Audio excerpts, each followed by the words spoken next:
What if the most dangerous person in a missing elderly woman's life was not a stranger who crept in from the shadows, but someone who had already walked through her front door, sat at her dinner table, and kissed her on the cheek goodnight? What if the answer to where she went was not hidden in some distant criminal underworld, but was already sitting inside 44 seconds of surveillance footage that the investigators had in their possession before the tip lines even opened? And what if the person responsible made not one single mistake, except for one gesture? One movement so small, so quiet, so instinctive that most people watching the footage would pass right over it. A tap. 2 fingers. Slow and deliberate. The kind of tap you give to something you have touched 1,000 times before. That tap is what cracked this case open. Welcome to Black Veil Crime Files. I am your narrator, and tonight we are pulling back the veil on one of the most disturbing, most forensically detailed, and most psychologically layered cases in recent American true crime history. The disappearance of 84-year-old Nancy Guthrie from her home in Tucson, Arizona. A woman who went to sleep in a city she had called home for years and did not wake up there.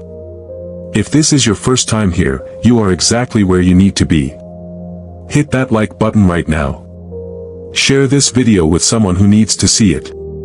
And subscribe to Black Veil Crime Files with notifications turned on, because we cover every single update on cases like this one the moment they break. And trust me when I tell you, this one is nowhere near finished breaking. We are going to walk through every layer of this case together. The surveillance footage.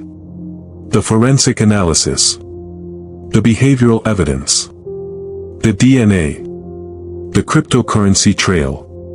And the 2 deeply troubling theories that investigators are holding side by side right now, each one more unsettling than the last. We do things differently here at Black Veil Crime Files.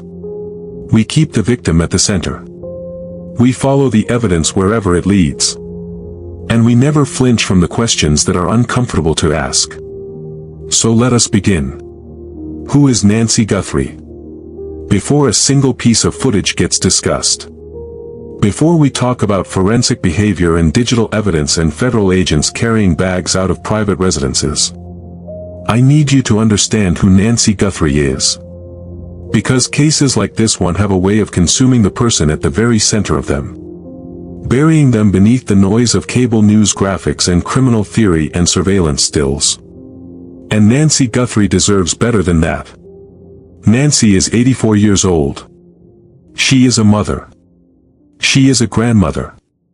She is a woman who, by every single account from the people who love her and who have known her across the span of decades, has moved through her life with a kind of quiet, grounded dignity that you recognize immediately in someone who has genuinely and completely earned it. She is not a headline. She is not a case number. She is a real human being who went to bed in her own home in a neighborhood where people know their neighbors by name, and she did not wake up there. She is also the mother of Savannah Guthrie, the NBC anchor, the Today Show host, one of the most recognized and most trusted faces in American morning television. And that fact matters to this investigation in ways that reach far beyond the wave of national publicity it has generated. It matters forensically. It matters behaviorally. It matters in ways that we are going to return to more than once before this video is finished. Tucson, Arizona. A city that sits wide and low and unhurried across the vast floor of the Sonoran Desert. Long quiet streets and evenings that cool slowly. Neighborhoods where the silence after midnight feels completely ordinary and completely safe. Where a stranger stands out the way a wrong note stands out in a familiar song. That is the kind of neighborhood where Nancy lived. The kind of block where nothing ever happens. Until the night that everything did. On the evening of her disappearance, the family had gathered. Dinner. Card games. The warm, ordinary rhythm of people who love each other spending unhurried time in the same room. The kind of evening that no one photographs because it feels too routine to document. And yet it would become the last documented evening of normalcy in this family's life for a very long time. One of the people present that night was a man named Tommaso San.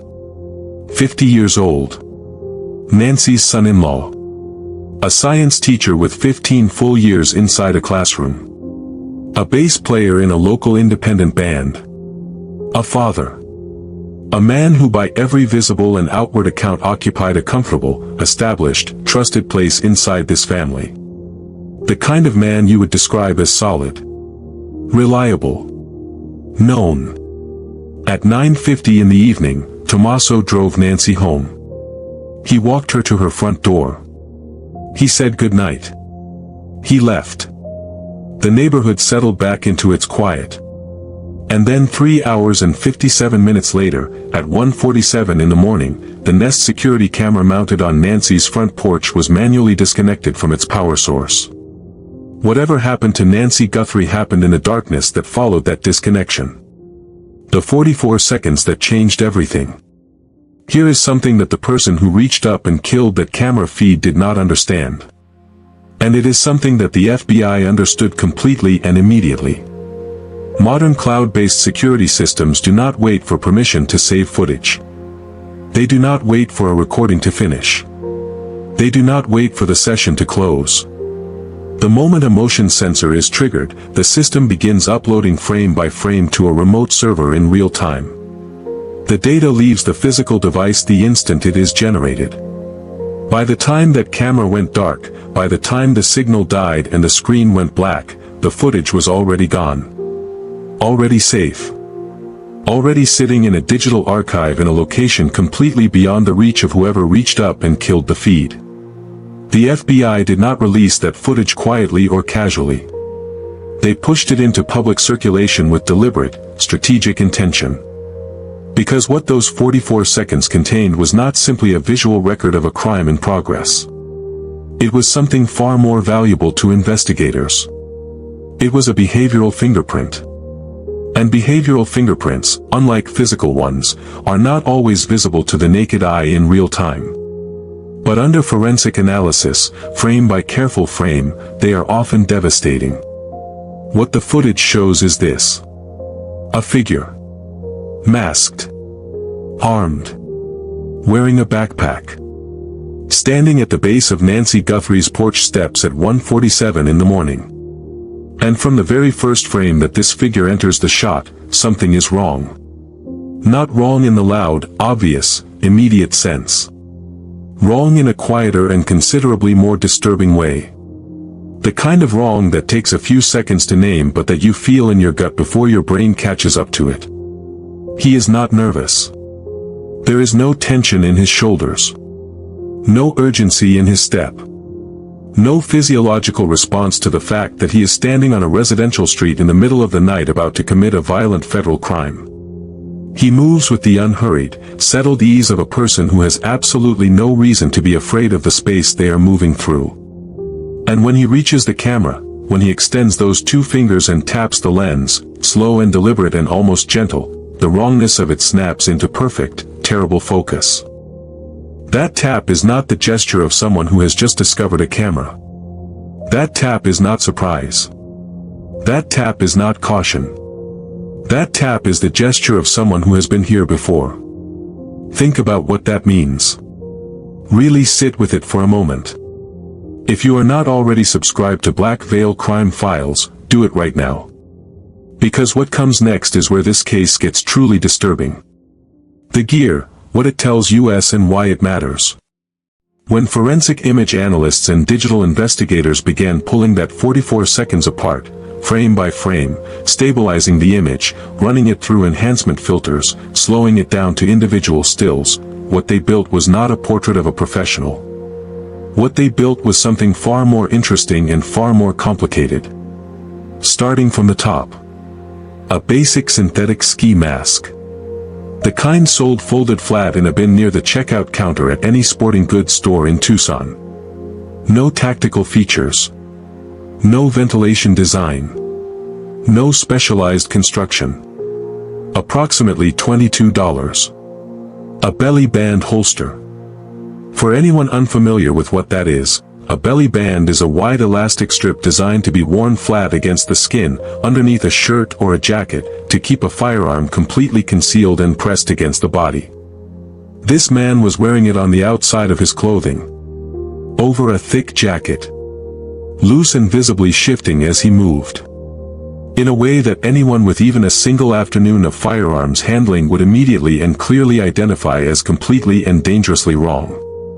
A former federal agent who reviewed the footage put it plainly. No one with 1 day of tactical experience would carry a weapon that way. Not 1 day. An Ozark brand backpack. Budget. Functional. And fitted with bright reflective safety strips on both shoulder straps. The kind of strips that are specifically designed to catch and amplify any available light source. The kind of strips that would glow under a passing car's headlights. Under a porch light. Under a street lamp. The kind that make a person as visible as possible in low light conditions. Black nitrile gloves. Not tactical gloves. Not equipment from a law enforcement supply catalog. Nitrile gloves are the kind used by plumbers, auto mechanics, food service workers, anyone who handles chemicals or biological materials in an everyday work setting. A box of 100 of them costs approximately $10. They are disposable. They do not leave fingerprints. And they are entirely ordinary in a home maintenance or laboratory environment. Total estimated cost of the entire outfit. Approximately $100. Now here is where this gets genuinely complex. Because there are two very different ways to read that budget gear. And both of them were raised by forensic analysts who reviewed the footage carefully. The first interpretation is the straightforward one. This person is not a professional criminal. They are impulsive, underprepared, operating on desperation rather than design. The holster worn wrong. The reflective backpack strips. The budget gear assembled from a sporting goods store and a hardware aisle. All of it points towards someone who put this together hastily, without training, without experience. Someone who was reacting rather than planning. The second interpretation is considerably more disturbing. And it was raised specifically by forensic psychologists and behavioral analysts who spent significant time with the footage. What if the clumsiness is not accidental? What if every mismatched, amateur, low-budget detail of that outfit was deliberately and carefully chosen by someone who understood precisely how investigators think? Someone who knew that the behavioral profile generated by a messy, underprepared, low-cost crime scene would point investigators away from an educated professional with a clean record, a community reputation, and 15 years of showing up reliably to a classroom. What if the incompetence is the disguise? This concept exists in forensic psychology literature. It is called calculated incompetence.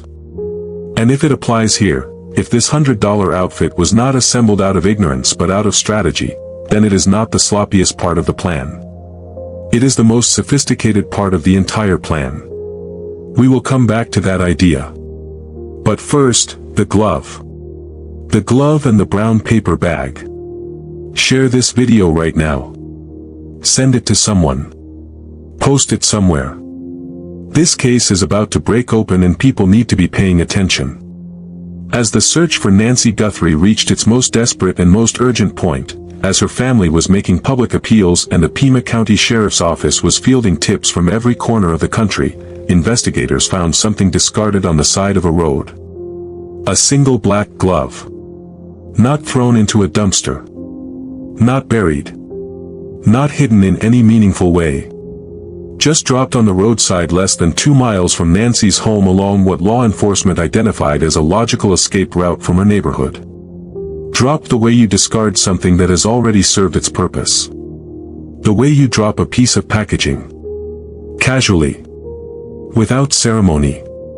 When forensic analysts compared that glove to the gloves visible in the surveillance footage, the match was described by investigators as striking. And then, on the exact same day that glove was recovered, something else happened. News cameras that had been positioned outside the home of Tommaso San and his wife, Nancy's daughter Annie, captured footage of federal agents arriving at the property. Moving through the house. And then emerging carrying a brown paper bag. I need to stop here because I need you to understand what that bag means. If you have never studied forensic investigation protocol, it is easy to look at that image and see nothing remarkable about it. Do not look past it. In standard crime scene investigation, the container used to transport evidence is not a casual or arbitrary choice.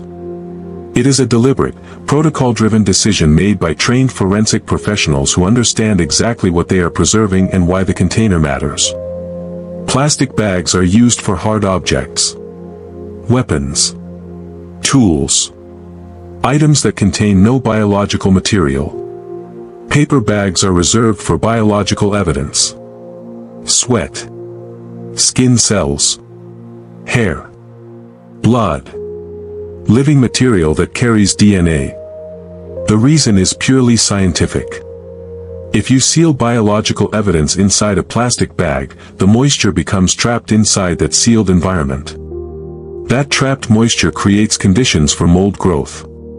And that mold will consume and destroy the very DNA you are trying to preserve. Paper allows the material to breathe. It keeps the genetic information stable and intact for transport to the laboratory.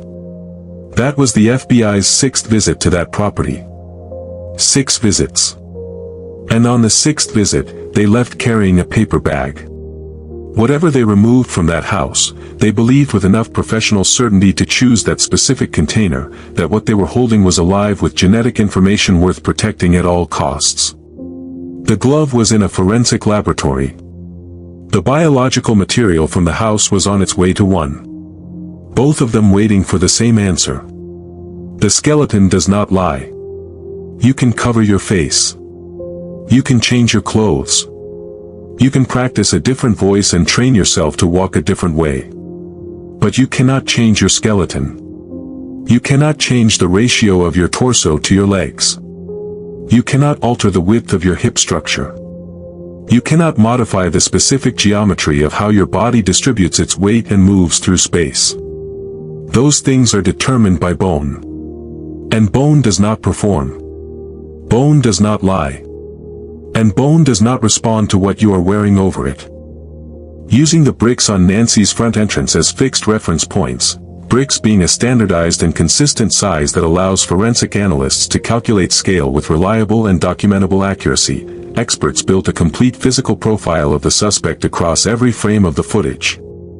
Height, between 5 feet 9 inches and 5 feet 11 inches. Weight, estimated at up to 230 pounds. Body structure, significantly longer in the torso relative to the legs. Broad through the hips. Stocky and solid in build rather than lean or conventionally athletic. These are not details that a baggy jacket conceals. The human skeleton does not compress or expand based on the layers worn over it. Torso-to-leg ratio is determined entirely by bone structure, and bone structure is one of the most stable and reliable identifiers available to forensic science. But then the analysts found something else. Something smaller. Something that at first glance might seem almost too minor, too incidental to matter. And yet when it became public knowledge, it stopped the internet cold. The eyebrows. When forensic image specialists zoomed into the high-resolution infrared frames and focused on the eye holes of the ski mask, they found that the suspect's eyebrows were visible.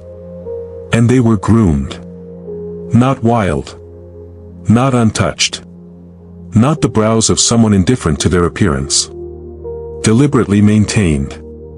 The kind of eyebrows that belong to someone who looks in a mirror with intention. Someone who cares about how they present themselves to the world. In criminal profiling, this is not a vanity observation. This is a behavioral data point. Groomed eyebrows tell a behavioral analyst that the person behind that mask fits neatly inside a functioning social structure. They have a reputation to maintain. An image to uphold. They are someone you would encounter in a grocery store or a school hallway or at a neighborhood gathering and think absolutely nothing of. That profile points definitively away from a transient, away from a desperate impulsive outsider. It pulls hard towards someone local. Established. Professional. Known. The physical profile, the height, the build, the torso-to-leg ratio, the hip width, was placed alongside photographs of Tommaso San. Family photographs. Band photographs. 15 years of a man showing up in front of a classroom. The overlap was documented by analysts as significant. Not conclusive. Not the same thing as proof. But not comfortable either.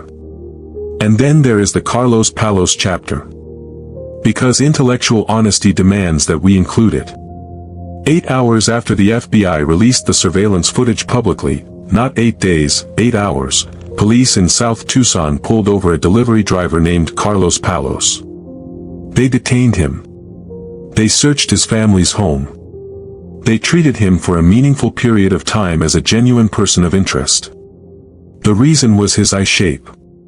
Through the eye holes of that ski mask, the suspect's eyes were visible. Dark, large, almond-shaped. And to the officers and to the members of the public who had been flooding tip lines since the footage dropped, those eyes looked familiar enough to justify action with real and serious consequences for a real and innocent man. Carlos Palos was eventually released. His alibi placed him nowhere near Nancy's neighborhood that night. An innocent man detained. An innocent man searched. An innocent man cleared. It is a necessary and sobering reminder of what surveillance footage can do when a frightened and desperate public gets hold of it without the full weight of forensic context attached.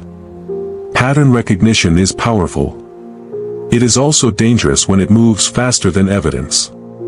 Ownership behavior, the science of how this person moved. Drop a comment below right now and tell me what you think is really happening here. I read every single one.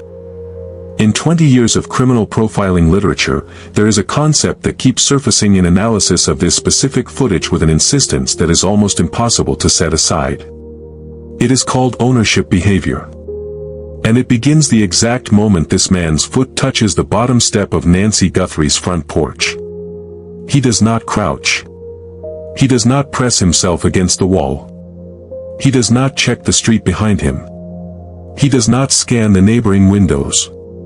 He does not exhibit any of the physiological signs of risk response that every trained behavioral expert in the field would expect to see in a person who is about to commit a violent felony on a residential street at 2 in the morning. He walks. Unhurried. Unafraid. Unconditional in his sense that the space he is moving through belongs to him. Behavioral analysts who reviewed the footage have been extraordinarily consistent on one specific and critical point. This is not how strangers move through unfamiliar high-stakes environments. When the human nervous system encounters an unfamiliar space under high-threat conditions, it generates predictable and documentable physiological responses. Elevated alertness. Heightened scanning behavior. Physical tension in the shoulders and neck. A shortening of stride. An instinct to minimize visual exposure and physical profile. None of that is present in this footage. None of it. When he reaches the camera, he taps it. 2 fingers. Light pressure. A deliberate, slow rhythm. Behavioral analysts call this an ownership tap. It is the physical expression of a subconscious belief, the belief that the object being touched, and by extension the entire space surrounding it, belongs to the person doing the touching. It is not calculated. It is not rehearsed. It is instinctive. And an instinct is the one thing you absolutely cannot rehearse out of yourself no matter how long or how carefully you prepare. Think for a moment about the objects inside your own home that you interact with automatically. The light switch you flip without looking. The door handle you turn with a specific wrist motion that your hand knows before your brain does. The cabinet you open to exactly the right width because your body learned that width through repetition. Those habits are burned into your nervous system by accumulated repetition. By the weight of having done the same thing in the same place more times than you have ever consciously counted. That tap on the camera lens is one of those gestures. Which means, if the behavioral analysts are correct, this person has touched that camera or stood in that specific spot enough times for it to become unconscious muscle memory. Here is the timeline that flows directly from that conclusion. Tommaso was inside Nancy Guthrie's home the night she disappeared. He drove her home at 9:50 in the evening. He walked her through her front door. He said goodnight. He left. 3 hours and 57 minutes later, the camera went dark. His home sits less than 4 miles from Nancy's. A 10-minute drive in Tucson at 2 in the morning. 4 hours. A 10-minute commute. Think carefully about what can be accomplished inside that window by someone who is completely calm. Who knows the route? Who knows the neighborhood? Who knows exactly where the camera is and precisely how it works? 4 hours is not a gap in this investigation. It is a logistical runway. And then there is the final behavioral detail from the footage. After tapping the camera, the figure reaches up and slowly covers the lens with a branch. A piece of foliage. Without urgency. Without rushing. He does not smash it. He does not spray it. He does not throw anything at it. He covers it the way you adjust a picture frame on a wall you have walked past every single day for years. Calm. Deliberate. Familiar. The movement of someone who feels completely at home. That is not how a stranger moves. That is how a person moves through a space that they believe, on a bone-deep and involuntary level, is theirs. $6 million, a Bitcoin wallet, and a trap. In the days following Nancy's disappearance, a ransom demand became public. $6 million. In Bitcoin. With a wallet address that was sent not privately to the family through secure channels, but to media outlets. Broadcast to the world. $6 million sounds like an organized criminal operation. It sounds like infrastructure. Like experience. Like people who understand how to move large amounts of cryptocurrency through anonymous channels without leaving a trail that a federal forensic unit can follow. Except that when investigators and blockchain analysts examined the actual public ledger, the immutable, permanently visible, unalterable record of every single transaction ever made on the Bitcoin network, what they found was not $6 million. What they found was a single transaction of under $300. That small transfer is not a ransom payment in any meaningful functional sense. What it almost certainly is, and what the FBI's behavior in the days immediately following strongly suggests, is a trap. The technique is called tickling the wire. Law enforcement sends a small amount of cryptocurrency to the wallet address provided in the ransom demand. Not enough to be significant. Just enough to register. And then they watch. They monitor every interaction with that digital address around the clock without interruption. Because the moment someone accesses that wallet to check whether anything has arrived, the moment an anxious, impatient, uncertain kidnapper opens it to see if the money came through, their device sends a signal to the network. That signal carries an IP address. That IP address carries a location. And that location, depending on how careful the person on the other end has been, can carry a name. The FBI is not waiting for $6 million to move. They are waiting for one login. And the wallet has been completely silent. Now think carefully about what that silence tells us. If this were a professional criminal operation, an organized network with real and practiced experience in cryptocurrency and digital forensics, that money would have been moved within hours of the demand going public. Tumbled through a chain of anonymous wallets. Scattered. Converted. Disappeared. Professionals do not leave funds sitting in a monitored address because a static wallet is an active liability. They move immediately. But this wallet has not moved. Which means one of exactly two things. Either the person on the other end is sophisticated enough to recognize the trap they walked into and is now completely frozen, too aware of the exposure risk to take any action at all. Or they are not a professional. They knew enough about Bitcoin to set one up. They understood in theory that cryptocurrency offers a degree of anonymity. But they did not understand that the FBI maintains forensic units dedicated entirely to blockchain surveillance. And they did not understand that checking a balance is just as traceable as cashing out. This is what investigators have begun describing as the middle ground of competency. Enough technical knowledge to be dangerous. Not nearly enough to be safe. The suspect knew how to disconnect a cloud-based camera system, though not well enough to know the footage had already uploaded before the signal died.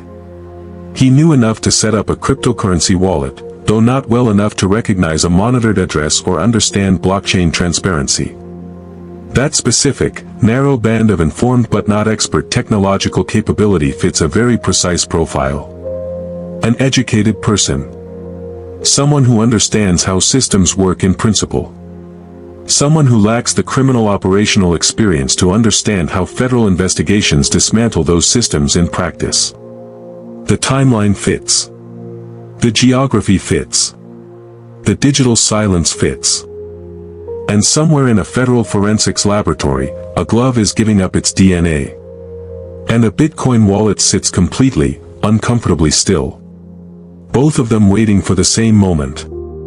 The moment the silence finally breaks. Make sure you are subscribed and have notifications turned on. When this case breaks, you absolutely need to be here. The Other Road, Erotomania and the Ghost Theory. If this investigation stands for anything beyond the immediate facts of the case, it stands for intellectual honesty. And intellectual honesty in a case this complex, this high-profile, and this emotionally charged requires us to hold more than one possibility at a time. Even when one of those possibilities is harder to follow. Even when following it leads somewhere genuinely frightening. So let me talk about the other road. There is a documented and classified psychiatric condition called erotomania. It is listed in the Diagnostic and Statistical Manual of Mental Disorders as a delusional disorder in which a person becomes convinced, with total, unshakable, unresponsive to evidence certainty, that another person, typically someone of higher social status, is in love with them. Not might be. Not seems to be. The delusion is complete. It does not respond to contradiction. It cannot be corrected by reality. Because for the person experiencing it, the delusion has already replaced reality entirely. Now apply that framework to this case. In this theory, the actual object of obsession is not Nancy Guthrie. Nancy is not the target. She is the path to the target. The target is her daughter, Savannah Guthrie. One of the most visible, most accessible seeming, and yet simultaneously most unreachable public figures in American media. A woman who appears on millions of television screens every single morning across the country, who speaks directly into living rooms and kitchens and bedrooms with an intimacy that television creates powerfully and deceptively. And yet who operates inside layers of institutional security that would make direct physical access essentially impossible for any member of the general public. For a person operating under an erotomanic delusion, Savannah is a fortress. Visible. Desired. Unattainable. But her mother. An 84-year-old woman living independently in a quiet residential neighborhood. No security detail. No gatekeeping. No institutional barrier between her front porch and the public street. Her mother is accessible. Forensic psychologists call this kind of target a proxy victim. The accessible path to an otherwise completely unreachable destination. Through this lens, the ownership behavior on that porch takes on an entirely different and considerably darker meaning. The comfort. The ease. The complete absence of fear. It may not come from having physically been to that porch before. It may come from something far more disturbing.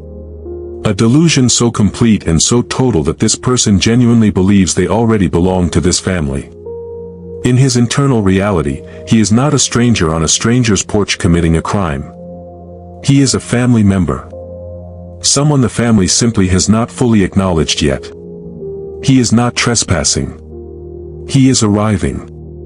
The groomed eyebrows, revisited through this framework, suddenly make a completely different and deeply unsettling kind of sense. Why would someone planning a violent abduction in the middle of the night take careful, deliberate care of their physical appearance? Because in his mind, this may not be a crime at all. It may be a debut. He knows that Savannah Guthrie will see this footage. He knows it will be broadcast to millions. He is not preparing for a kidnapping. He is preparing to be seen. For the first time.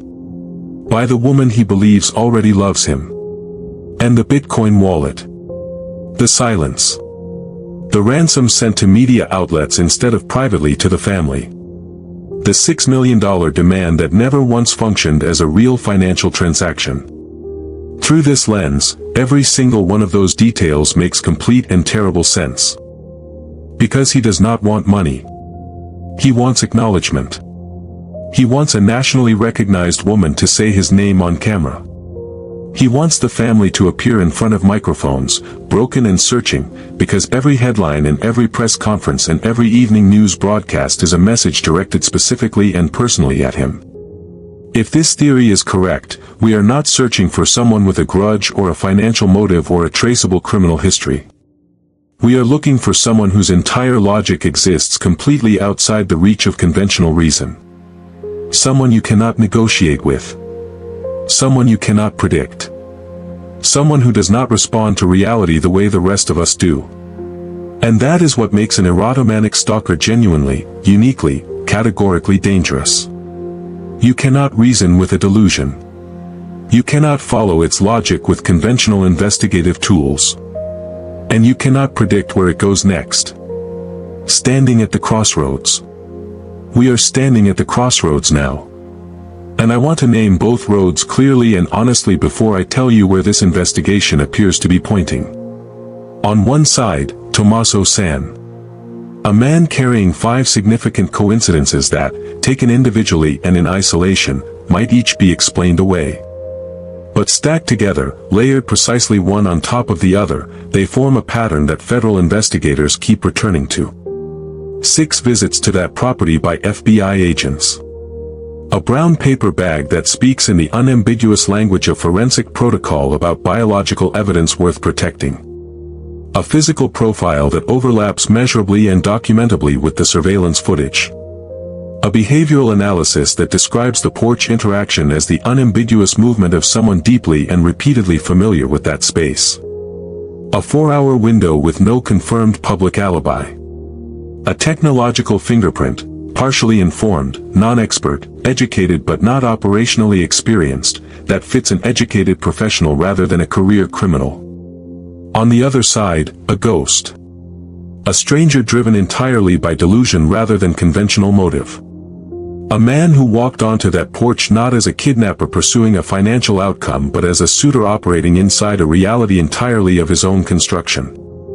Someone whose connection to that family exists nowhere in the physical world but lives with absolute completeness inside his own mind. Both roads are real. Both deserve honest examination. Both lead somewhere genuinely frightening. But here is what I keep returning to. Here is the thing I cannot move past no matter how many times I review the evidence. A direction is not a verdict. A pattern is not a conviction. And 5 coincidences, however precisely and uncomfortably stacked, are not the same thing as proof.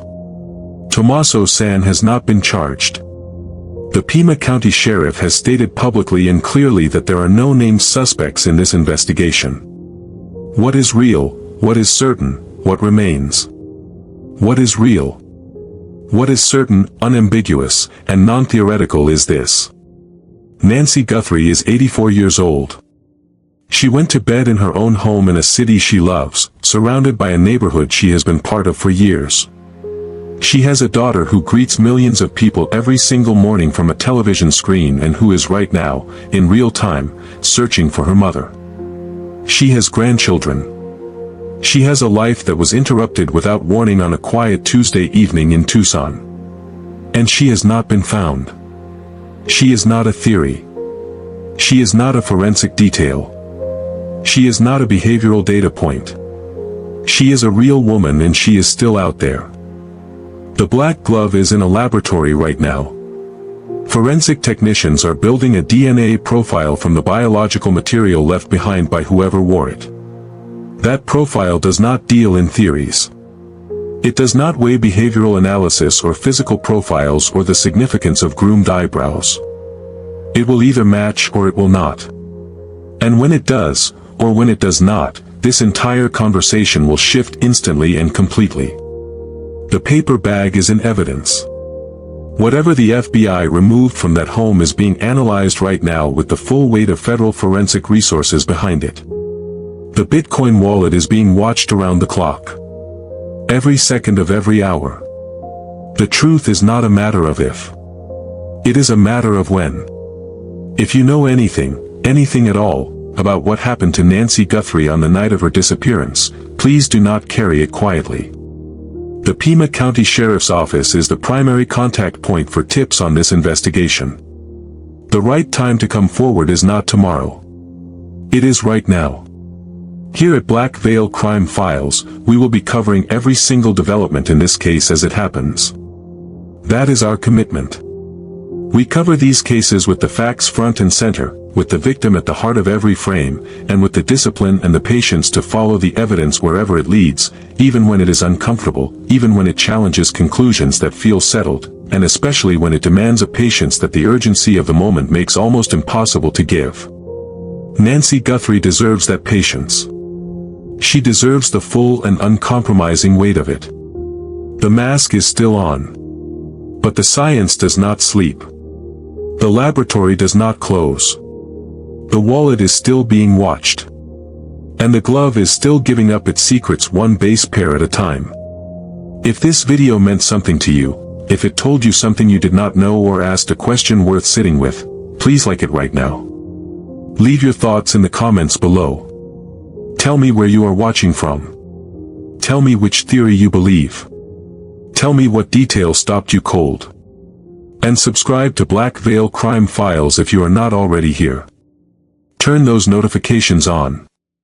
Because when this breaks, and it will break, you need to be in the room when it happens. We do not cover these cases for the numbers. We cover them because someone has to ask the questions that do not go away. And on this case, the questions are nowhere near finished. The veil is still down. But we are pulling at it. This is Black Veil Crime Files. I will see you in the next one. Blood on the doorstep, a pacemaker ripped out and left on the floor, and an 84-year-old woman gone without a trace in the dead of night. This is not a cold case.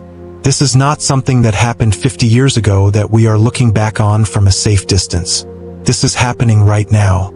As you watch this video, as you sit in whatever room you are sitting in, Nancy Ellen Guthrie has been missing for 13 days. She is 84 years old. She has a chronic heart condition. She needs daily medication to survive. And somewhere out there, someone knows exactly where she is. The person who took her was caught on camera. A masked figure. Deliberate. Methodical. Someone who knew where every camera was, who knew the layout of the home, who knew that an elderly woman would be alone in the middle of the night, and who came prepared to make sure she never had a chance to fight back. 13 days. No arrest.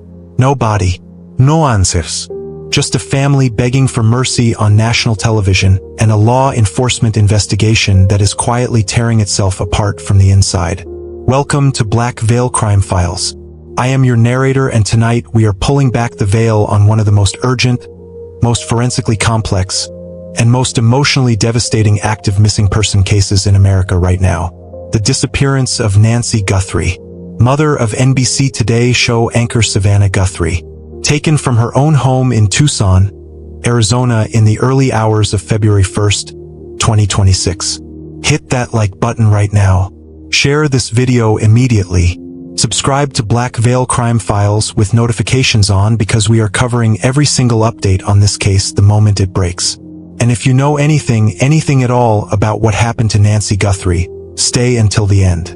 Because the tip line is open and the reward is $100,000. Let us begin. Who is Nancy Guthrie? Before we talk about footage and forensics and federal agents and jurisdictional battles, I need you to understand who Nancy Guthrie is. Because cases like this one have a way of reducing the person at the center of them to a headline, to a case number, to a surveillance still. And Nancy Guthrie deserves far better than that. Nancy Ellen Guthrie, 84 years old, born January 27th, 1942 in Fort Wright, Kentucky. A widow since 1988, when her husband Charles died of a heart attack at 49 during a mining trip in Mexico. She raised 3 children alone after that. Annie, Savannah, Cameron. She worked in public relations at the University of Arizona for 17 years. She was active in her church. Never missed a Sunday service. Sharp as a tack according to everyone who knew and loved her. No dimensce. No confusión. A woman fully present in her own life right up until the night it was interrupted. She had a pacemaker, chronic heart conditions, daily medication that she absolutely cannot survive without, limited mobility. She could walk maybe 50 yards on her own. No more. She lived alone in a warm adobe home in the Catalina foothills, an unincorporated area north of Tucson. Pima County jurisdiction, not Tucson police. That distinction matters, and we will come back to it. She is also the mother of Savannah Guthrie, the NBC anchor, the Today Show co-host, one of the most recognizable faces in American morning television. And that fact matters to this investigation in ways that go far beyond the wave of national attention it has generated. It matters forensically. It matters behaviorally. It matters in ways that investigators are actively working through right now. Nancy Guthrie is not a headline. She is a real woman, a mother, a grandmother, a faithful member of a church community that showed up 400 to 500 strong to light candles for her return. And she is still out there. The night she disappeared, every confirmed second, Saturday night, January 31st, 2026. Nancy takes an Uber at 5:32 in the evening to her daughter Annie's house for dinner. Annie is married to Tommaso Cian, Italian-born, 50 years old, a 6th grade and AP biology teacher at Basis Oro Valley School in Tucson. They live about 10 minutes from Nancy's home. Dinner happens. The evening is described as uneventful, ordinary, family gathering. Then at approximately 9:48 in the evening, Tommaso drives Nancy home. Her garage door opens at 9:48, closes at 9:50. Tommaso leaves. Nancy is alone. That is the last confirmed moment anyone who loved her saw her alive.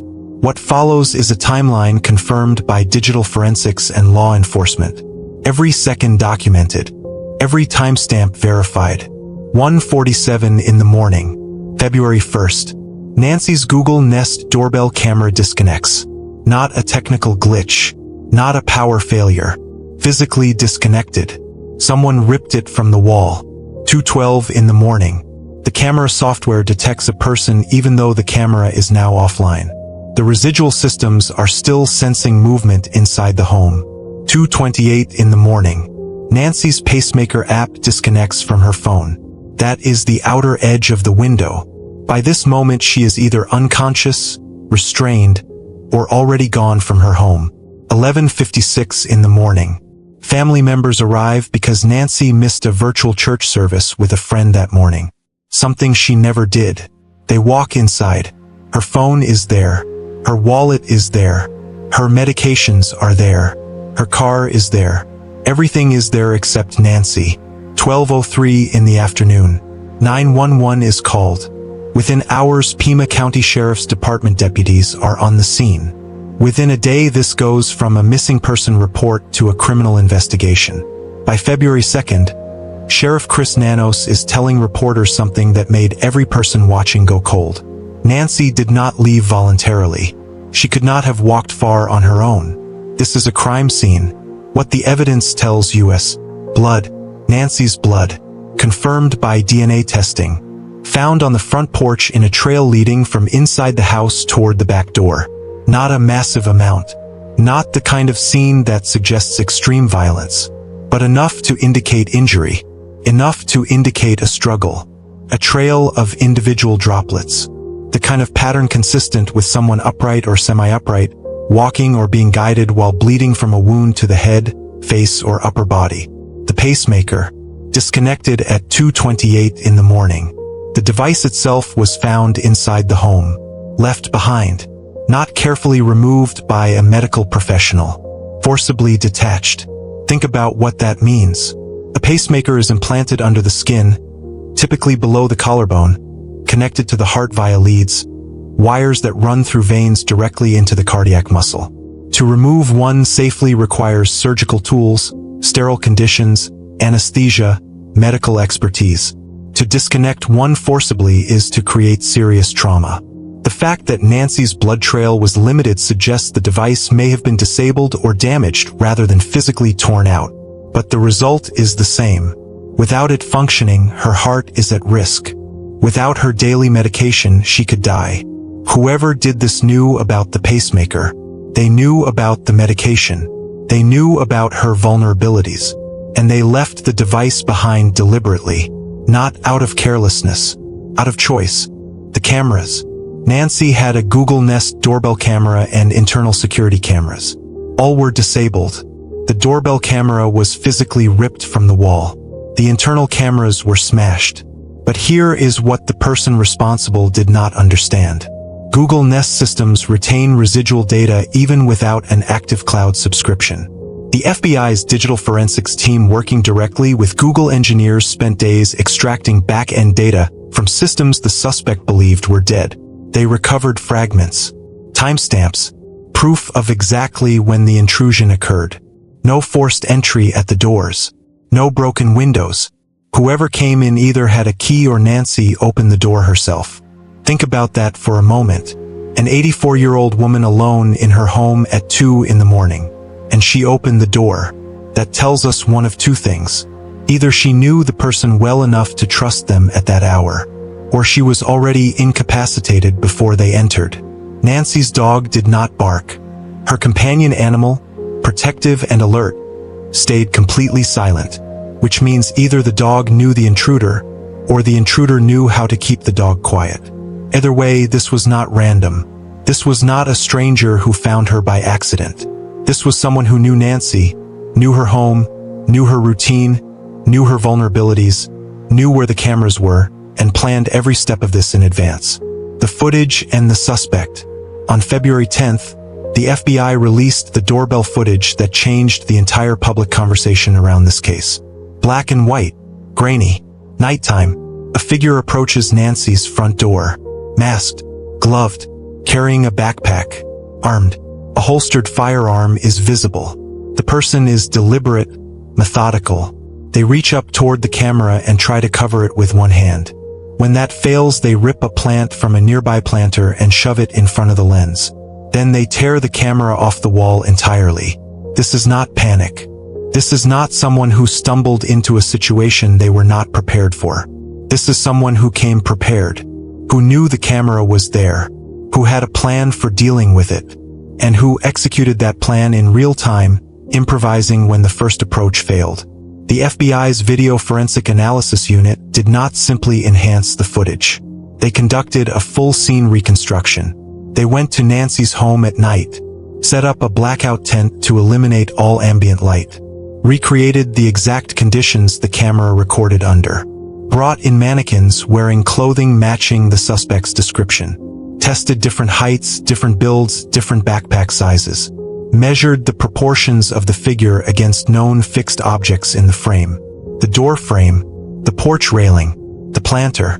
From that analysis, they generated the following suspect description. Male, approximately 5 feet 9 to 5 feet 10, average build, wearing a black ski mask, vinyl gloves, and a black 25-liter Ozark trail hiker pack. That is a Walmart exclusive brand.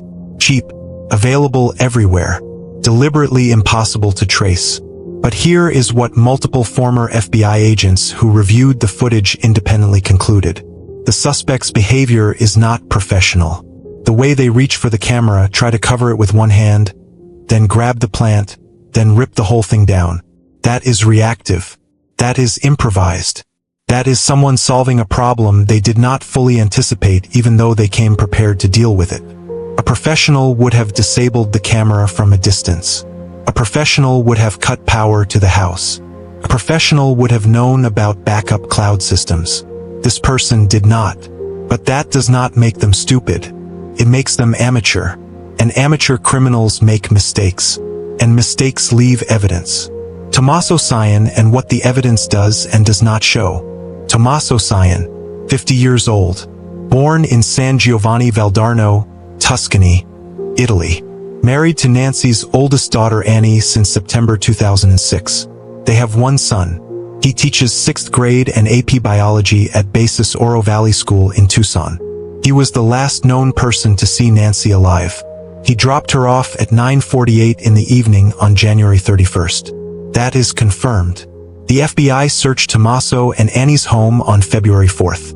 They came back on February 8th. A vehicle was towed from their property.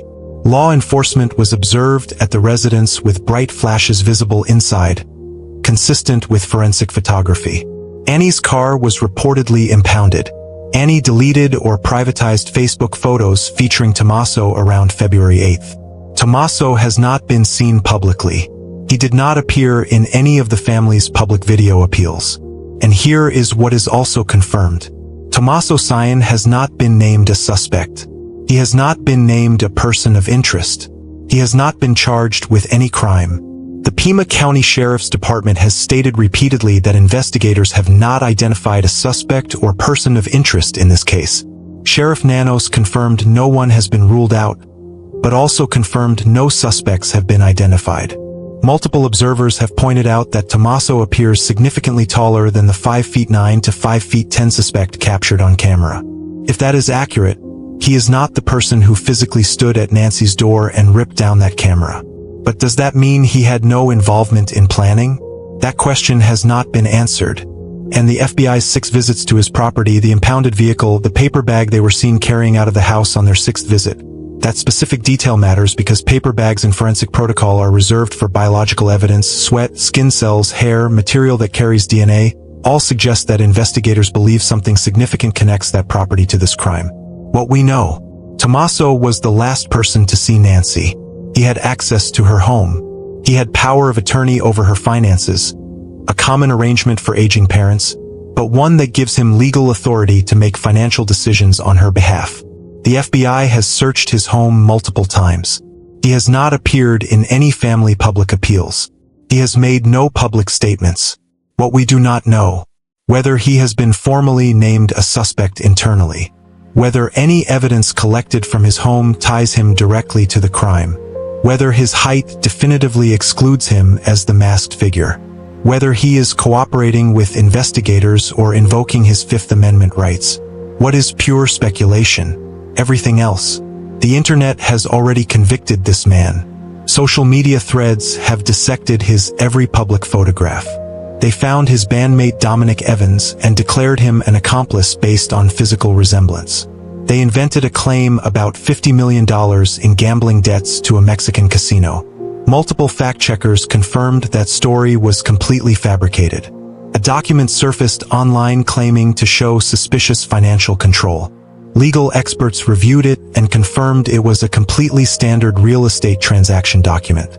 Nothing suspicious, nothing unusual, but none of that stopped it from spreading as fact. This is the danger of internet sleuthing without discipline. If Tommaso Cyan is innocent, his life is already permanently damaged. His name is linked to this case forever. That does not go away even if someone else is arrested tomorrow. And if he is guilty, the mob accidentally got it right. But the process is still wrong. And it will destroy an innocent person someday if it has not already. The ransom notes and the Bitcoin trap. Around February 2nd and 3rd, emails were sent to TMZ and 2 Tucson television stations. The demand: $6 million in Bitcoin to a specific wallet address. Deadline 5 in the afternoon on February 5th. That deadline passed. A second deadline was set for February 9th. That deadline passed too. No confirmed contact. No proof of life. Nothing. February 5th. TMZ reported receiving a letter claiming Nancy is alive and scared. Authenticity unknown. Law enforcement has not verified it. February 11th. TMZ received a third note.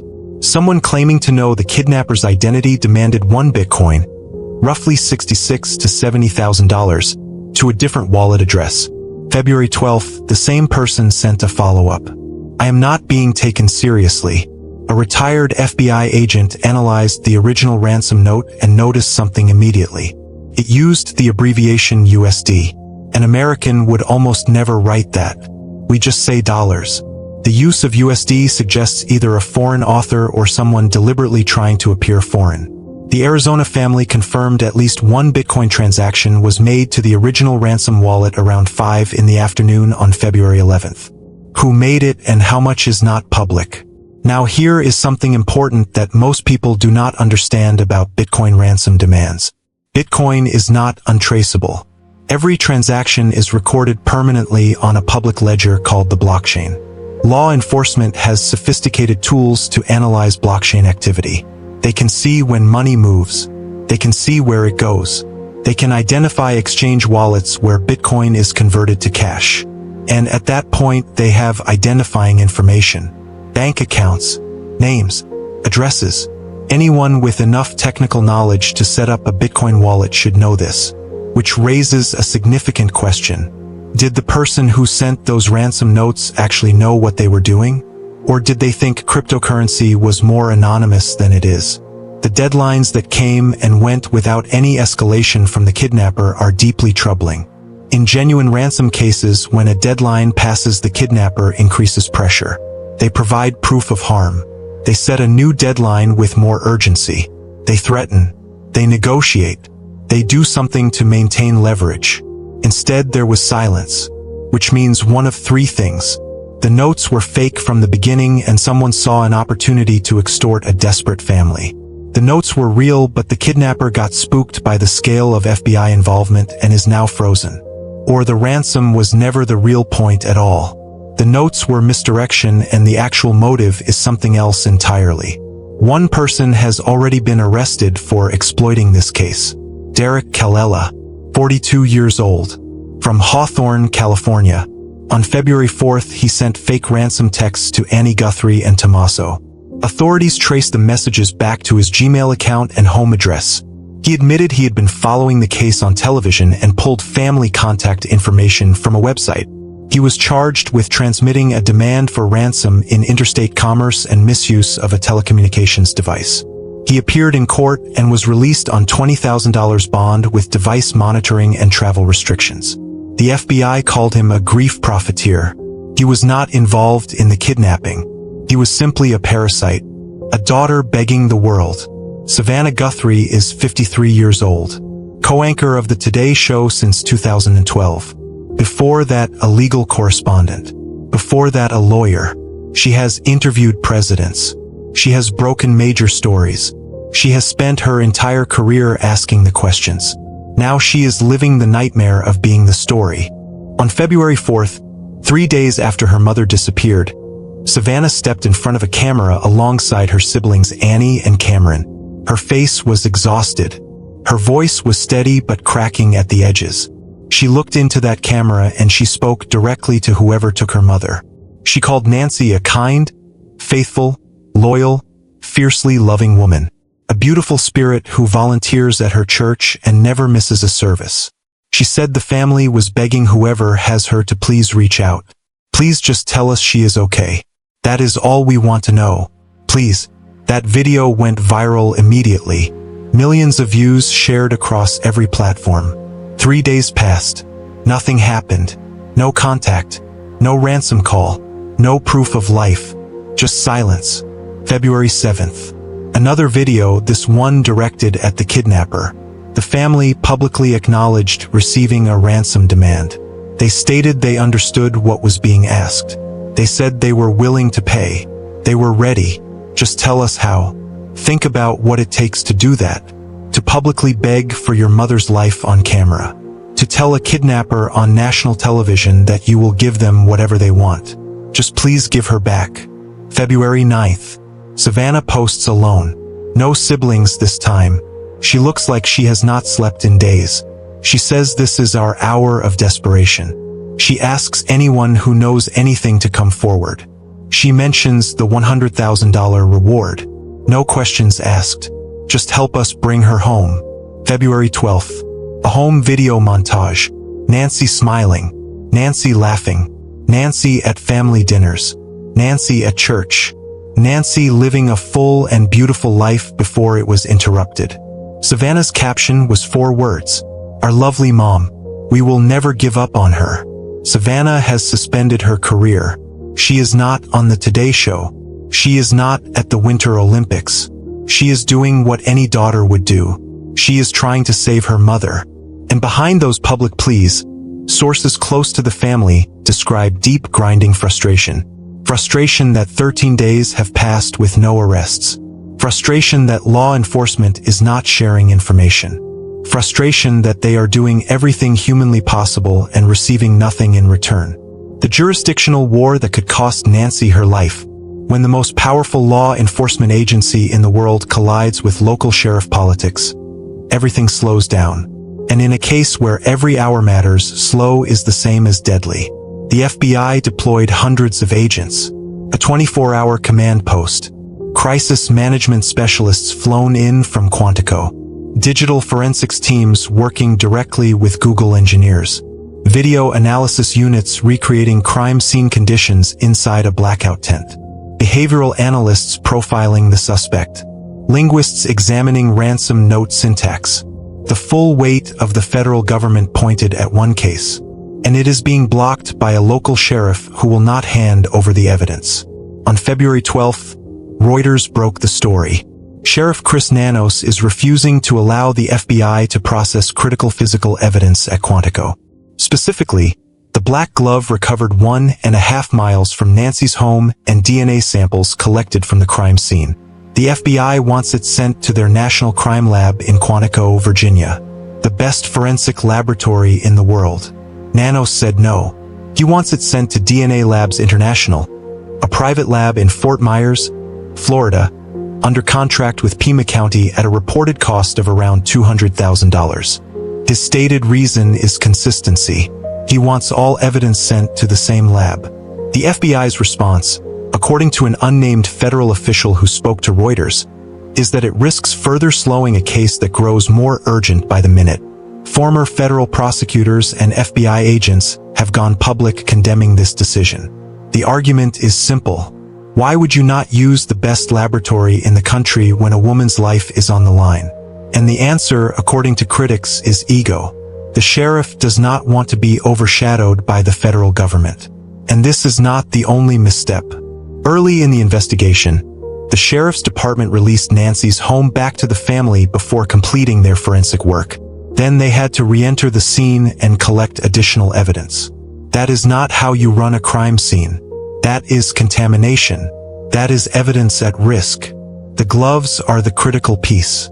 If there is DNA on the inside of those gloves, sweat, skin cells, anything biological left by the person who wore them, that is a match waiting to happen. Run it through CODIS, the FBI's national DNA database. See if there is a hit. If the suspect has ever been arrested, ever given a DNA sample for any reason, you get a match. That is an identification. That is an arrest. That is potentially Nancy Guthrie coming home. But those gloves are sitting in an evidence locker in Pima County, waiting to be sent to Florida. And every single day they wait, degradation happens. Contamination risk increases. The case gets colder. The questions this case demands we ask. 13 days in and the core questions remain completely unanswered. Is Nancy alive? We do not know. Who took her? We do not know. Why? We do not know. Where is she? We do not know. And every hour that passes without answers makes the most unbearable possibility more likely. Nancy has been without her pacemaker functioning properly since 2:28 in the morning on February 1st. She has been without her heart medication. 84 years old. Limited mobility. Chronic heart conditions. Even if the kidnapper is providing food and water, even if she is in a temperature-controlled environment, even if she is not being actively harmed, her health is failing with every hour that passes. Miss a few doses of heart medication and you go into arrhythmia. Miss a week and you are in heart failure. Miss 2 weeks and you are dead. Unless whoever took her has medical knowledge. Unless they are deliberately keeping her alive. But if they are keeping her alive, why has there been no proof of life? Not one photograph. Not one audio recording. Not one video of Nancy saying she is okay. In any genuine ransom situation, that is how you maintain leverage. The absence of proof of life is the single most troubling detail in this entire case. Who had motive? Financial. The ransom notes demand $6 million. If genuine, that suggests someone who believes the family can deliver that amount. Savannah Guthrie is wealthy. A network anchor salary, book deals, speaking fees. But $6 million in Bitcoin is not pocket change even for her. That is liquidating assets. That is taking out loans. Personal. Did someone have a grudge against Nancy or against Savannah specifically? There is no public evidence of that. Custodial. Tommaso had power of attorney over Nancy's finances. A completely common arrangement for aging parents. But in any investigation you follow the money. Has anyone accessed her accounts since she vanished? We do not know. Is there evidence of financial motive? Publicly, no. Psychological. Is this someone obsessed with Savannah? A stalker who targeted her mother as the accessible path to someone otherwise unreachable? Possible. But stalkers typically escalate visibly before they act. There is no public record of that pattern here. And then there is the darkest possibility. The one that investigators must consider even though no one wants to say it out loud. What if this was never really a kidnapping? What if the ransom notes are theater? What if someone wanted Nancy dead and staged an abduction to create distance, confusion, and time to establish an alibi? If that is true, Nancy may already be gone. And everything since February 1st has been performance. Investigators are working both angles simultaneously. Searching for her as though she is alive. Investigating as though she may not be. Preparing the family for both outcomes while maintaining hope for the better one. The truth is out there.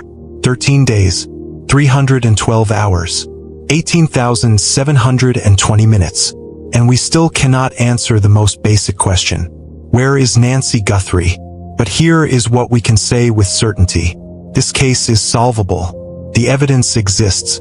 The gloves are in that locker. The DNA may be on them. The blockchain is being watched.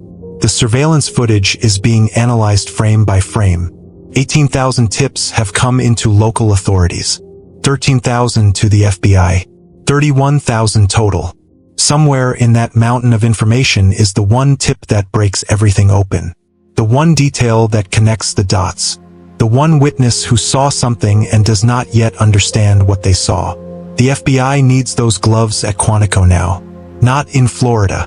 Now, Sheriff Nanos needs to make the decision that prioritizes Nancy's life over jurisdictional pride. The family needs to keep Nancy's face in front of the public. Keep that reward visible. Keep the tip line active. Do not let this case disappear from the headlines because the moment the cameras turn away the pressure drops and the pressure is the only thing keeping this case moving. President Trump called Savannah on February 4th and pledged the full resources of federal law enforcement. FBI Director Kash Patel claimed substantial progress and multiple persons of interest on February 10th. But progress without an arrest means nothing to a family that just wants their mother home. Reassurance without substance is almost crueler than silence.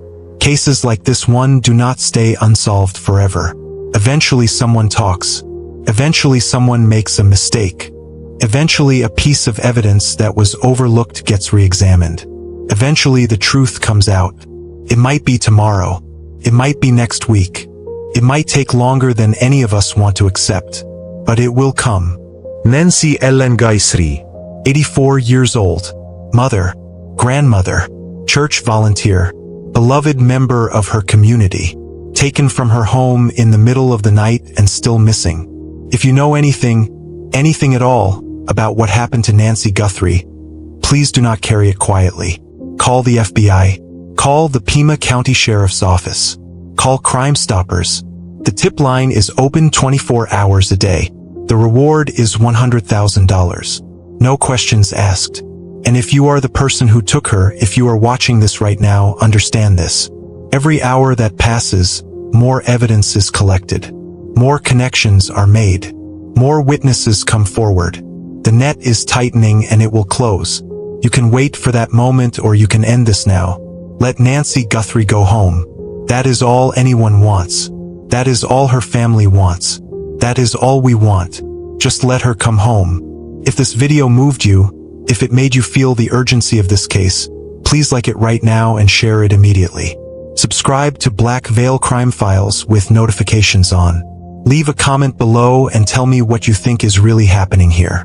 Every share keeps Nancy's name in front of new eyes. Every comment keeps this case in the algorithm. And every new set of eyes is another chance that the right person sees something they recognize. We cover these cases because someone has to, and we will be here the moment this one breaks. This is Black Veil Crime Files. Nancy, we are looking for you. We have not given up. We will not give up. I will see you in the next one. Black Heart.